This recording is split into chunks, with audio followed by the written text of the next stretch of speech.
Vamos a hablar de ecos de sabiduría, el espacio donde las historias antiguas vuelven a respirar. Hoy viajamos por relatos del Midrash, personajes del Tanaj, costumbres curiosas de Shabbat, el hebreo como idioma vivo, entre otros. Historias cortas del Midrash, arranquemos. Cuenta el Midrash que un anciano caminaba por el campo con una bolsa de semillas. Cada tanto se detenía, cavaba un pequeño hoyo y plantaba un árbol. Un joven lo vio y se acercó sorprendido. ¿Porque plantas árboles?, le preguntó.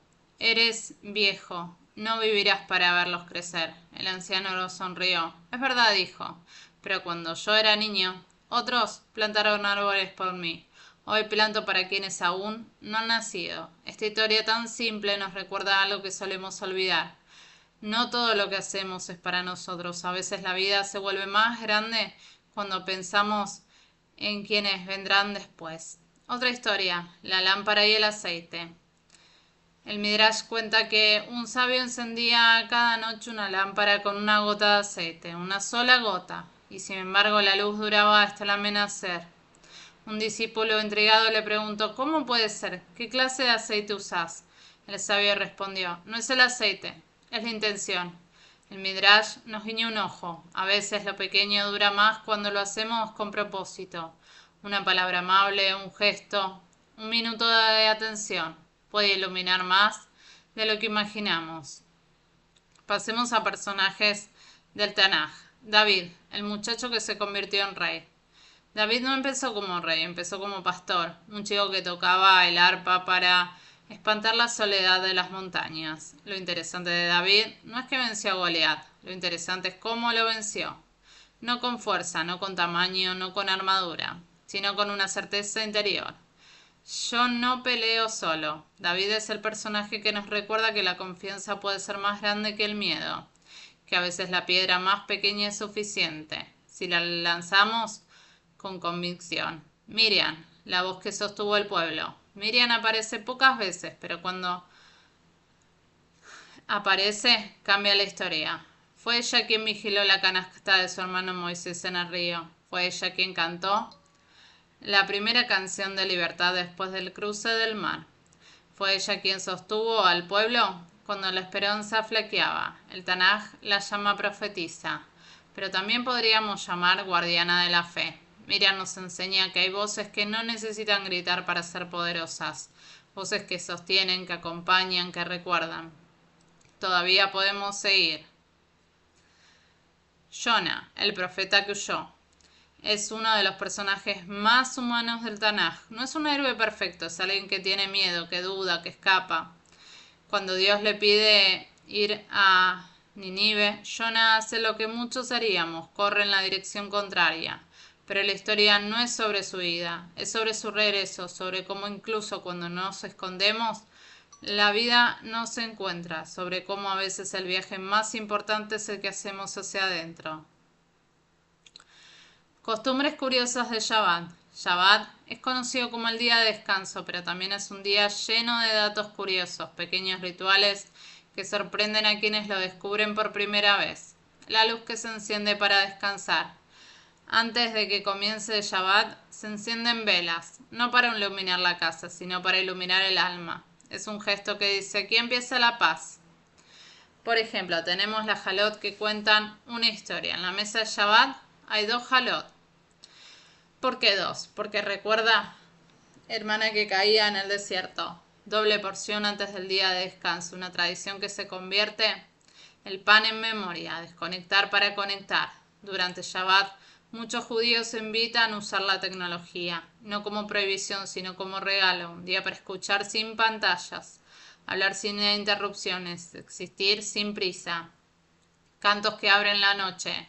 La cena comienza con canciones antiguas, algunas de hace 1000 años, melodías que transforman la mesa en un pequeño santuario, un hogar que canta. Vamos a hablar del hebreo como idioma vivo. Es un milagro lingüístico, un idioma que estuvo casi dormido y volvió a despertar.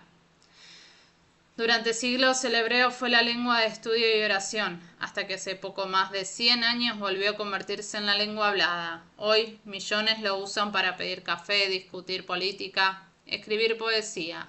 Cada palabra hebrea tiene raíces que cuentan historia. Por ejemplo, shalom significa paz, pero también completitud. Lev es corazón, pero también centro. Es un idioma donde cada sílaba es un universo. Sababa, ¿todo bien? Magnific, genial. Un idioma antiguo que habla como joven. Pasemos a objetos que cuentan historias. En el judaísmo los objetos no son objetos, son narradores silenciosos. Por ejemplo, una mezuzá, un pequeño guardián en la puerta, una cajita en el marco de la puerta, dentro de un pergamino con un texto antiguo. Cada vez que alguien entra o sale, la mezuzá recuerda, este hogar tiene alma. La menorá, luz que nunca se apaga. La menorá es uno de los símbolos más antiguos del pueblo judío. 7 brazos, 7 luces, 7 días de creación. Un objeto que dice la luz puede ser eterna. El rollo de la Torá, la voz que sigue hablando, escrito a mano, letra por letra, sin errores. Un rollo que se lee en comunidad, que se canta, que se abraza. Un objeto que no solo contiene palabras, contiene identidad. Los tefilín, nudos que se atan al alma, pequeñas cajas negras con textos en su interior. Se atan al brazo del hombre y a la cabeza, un recordatorio físico de que la espiritualidad también se vive en el cuerpo. Humor judío, la sabiduría que sonríe. Dicen que el humor judío es una mezcla perfecta de ironía, inteligencia y ternura. No busca hacer reír a carcajadas, busca hacer pensar mientras sonreís. Es un humor que nace de la historia, de la resiliencia, de la capacidad de encontrar luz incluso en los días nublados. Un alumno le dice al rabino, Rabino, ¿por qué los judíos siempre responden con otra pregunta? El rabino contesta, ¿y por qué no? Una sonrisa y una enseñanza. La vida no siempre tiene respuestas, pero siempre tiene nuevas preguntas. El hombre que buscaba un consejo. Un hombre fue a ver un rabino y le dijo, mi vida es un desastre, mi esposa no me escucha, mis hijos no me respetan, mi trabajo es un caos, ¿qué hago? El rabino lo miró y le respondió, pues tenés razón. El hombre se sorprendió, ¿cómo que tengo razón? Vengo a pedir ayuda. Entonces no tienes razón.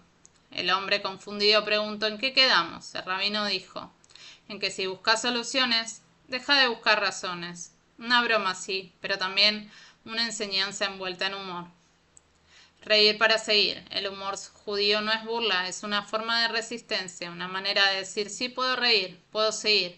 Una sonrisa que se convierte en puente, en alivio, en compañía. Hoy recorrimos historias que iluminan, personas que inspiran, costumbres que sorprenden, un idioma que renació, objetos que guardan memoria y un humor que acaricia el alma. Gracias por acompañarme en este viaje. Enseguida volvemos con más crónicas cotidianas.